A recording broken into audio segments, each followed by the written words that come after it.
Di kota Amerika, tiba-tiba muncul penghalang besar. Seekor sapi terbelah menjadi dua. Dale ketakutan. Dale memegang sapi itu, malah terkena darah di tangannya. Di saat ini sebuah pesawat terbang, terkena penghalang dan meledak. Burung lewat pun lehernya patah. Saat ini mereka sadar, mereka terkunci dalam sebuah kaca. Kita terjebak. Pada saat ini, sebuah mobil yang tidak tahu mendekati penghalang. Dale menyuruhnya berhenti.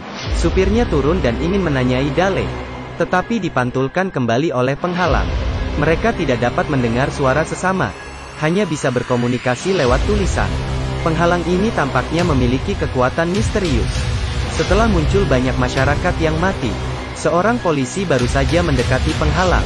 Alat pacu jantung meledak, dan polisi lainnya hanya berdiri, terbunuh oleh peluru yang dipantulkan oleh penghalang. Sementara itu, orang-orang di kota panik, memikirkan bagaimana untuk lari. Mereka mencoba menyemprotkan reagen kimia pada penghalang, ingin menghilangkannya. Coba lagi untuk mengukur sudut penghalang, ingin menghitung batasnya, tetapi tidak bisa.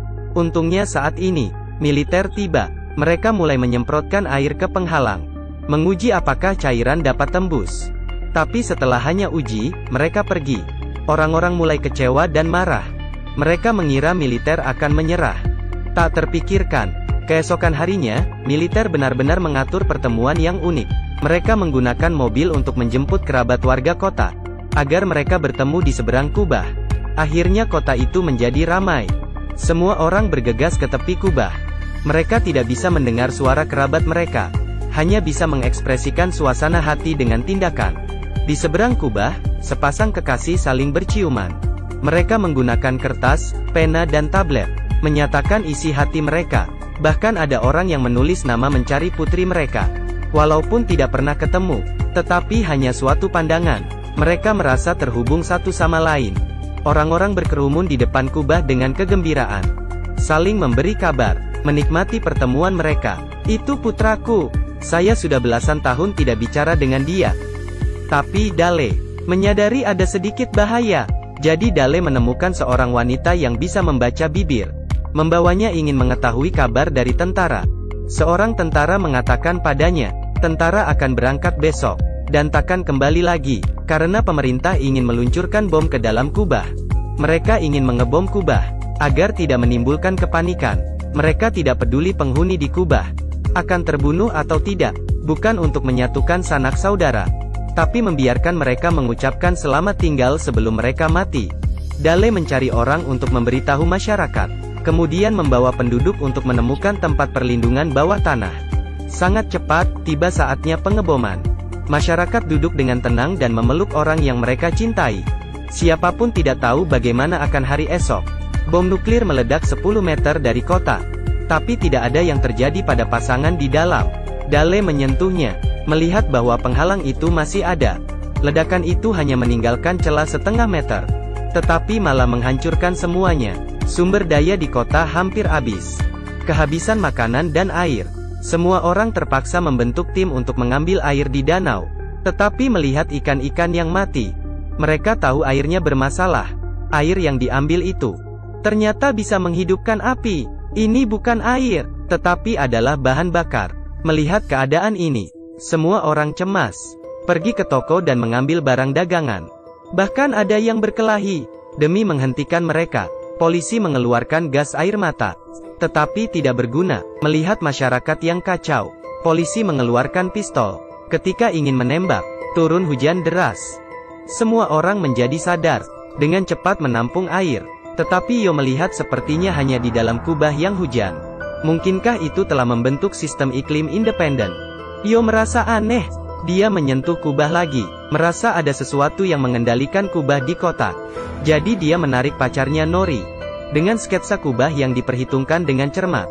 Kemudian mencari, tanpa diduga, menemukan tumpukan daun yang mencurigakan. Yo menyentuhnya, kemudian terkena sengatan listrik. Dia memastikan bahwa ini pasti kubah kecil. Jadi mereka buru-buru membuang daunnya, membersihkan debu dengan air. Ternyata penutup kaca yang familiar muncul. Yang berbeda adalah, ada telur yang tersembunyi di dalamnya. Melihat telur aneh ini, Yo mencoba berbicara padanya, ingin mematikan kubah. Tetapi tatapan Nori meragukan. akhirnya menggunakan cara lain. Bersama Nori memegang telur itu. Tiba-tiba, ibu Nori muncul. Dengan takut Nori melepaskan tangannya. Di saat itu, ibunya menghilang. Nori tiba-tiba punya firasat buruk. Dia segera berlari pulang. "Ibu, saya datang." Ternyata ibunya sedang sakit parah. Tampaknya kubah itu sengaja mengingatkannya untuk berpamitan dengan ibunya. Nori merasa, pasti ada rahasia yang lebih besar di balik kubah. Jadi dia berlari ke kubah. Memukul kubah dengan kuat. Ingin menanyainya apa yang dia mau. Tidak ada respon dari kubah. Tapi telur hitam di kubah kecil tiba-tiba memancarkan cahaya. Keesokan harinya, muncul di halaman belakang Yo. Untuk memahami rahasia telur hitam, Yo memanggil beberapa temannya, meletakkan tangan di atas kubah. Tiba-tiba cahaya menghilang. Bintang yang tak terhitung jumlahnya dikeluarkan dari telur hitam. Mengambang di sekitar mereka. Truk menabrak kubah dan langsung pecah. Seorang mengerem dengan takut, ingin melihat dengan jelas. Tetapi putrinya pingsan mendadak, dan sembarang berkata-kata. Bintang jatuh. Di malam hari, anak laki-laki lain pingsan di dekat kubah. Mengatakan hal yang sama. Bintang jatuh. Wanita itu bernama Nori, pria bernama Yo. Sebagai satu-satunya orang di kota dengan gejala ini, mereka memutuskan untuk menyelidiki bersama. Tetapi saat mereka berpegangan tangan, pingsan lagi. Bintang jatuh. Orang tua mereka langsung membawa ke rumah sakit dengan ketakutan dan melakukan pengecekan total. Tetapi dokter berkata mereka baik-baik saja. Yo dan Nori tidak percaya. Mereka mencoba lagi. Kali ini mereka sengaja merekam video. Mereka berlutut, dengan ragu mengangkat tangan. Saat bersentuhan, mereka berdua pingsan. Ketika mereka sadar mereka mengecek video.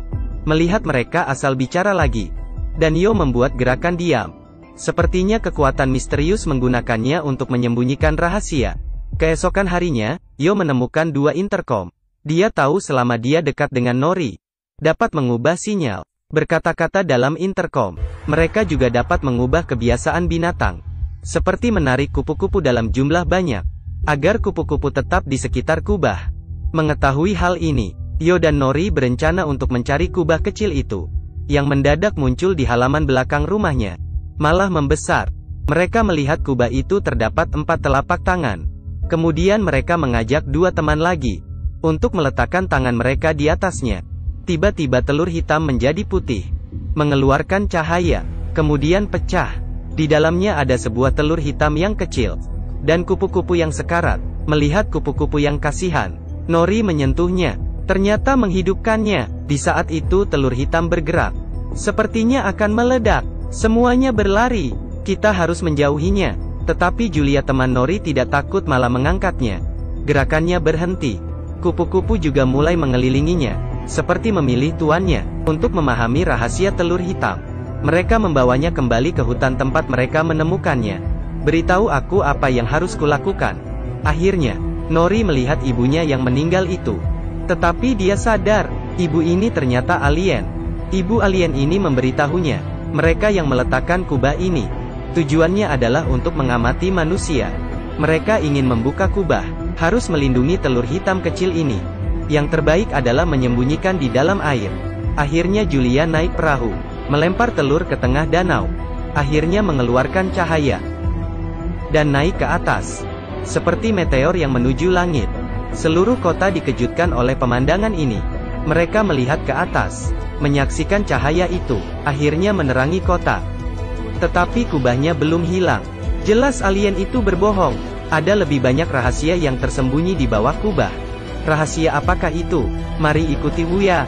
Mari kita saksikan bersama di periode kedua.